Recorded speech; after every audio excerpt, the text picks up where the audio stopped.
Now, you must understand what does the word yantra mean to you? Yantra, a machine. It's a machine or it's a tool. The power of the tool is what has rendered the human being to become dominant on this planet. If we did not know how to use tools, probably a colony of ants would dominate us. That's a fact. If you did not know how to use a tool, you don't need tigers. See, tiger needs protection in the world today because human beings can use tools. Always the imagery that people are trying to create is a tiger means that's it. But tiger needs to be saved from these puny human beings because they can use tools. The tiger cannot use tools or does not know how to use tools. So it's the tools or the machines that we built which has made us who we are. And what is this type of machines we have built? Every machine that we have built is only an extension of the existing faculties that we already have. Because I can speak, there is a microphone, there is a telephone. Because we can see, there is a microscope, there is a telescope. Because we can walk, we came up with a bicycle and every other form of locomotion.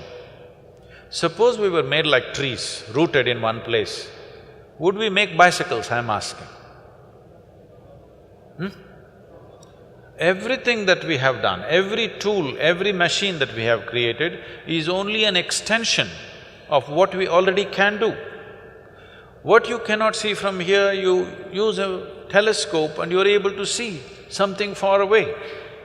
Without the tool, you would not be capable of doing it.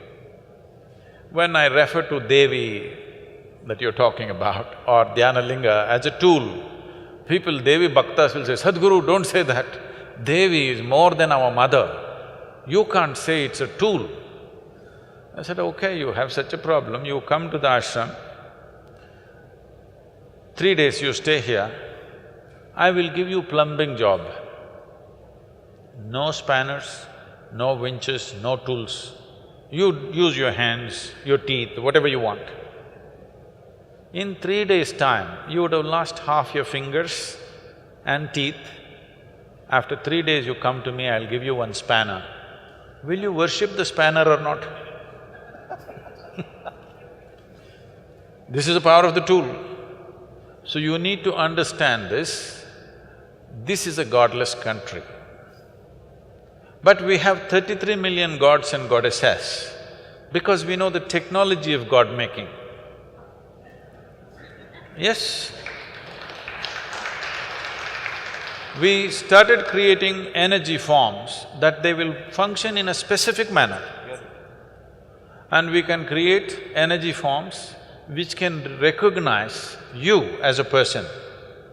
We can create general forms which will benefit everybody, or we can create specific forms which will recognize you as a person. You know, you have heard of Kula Devatas. What this means is, it is calibrated in such a way, it'll recognize the genetic material of who you are. And it'll only work for you if you belong to that genetic material.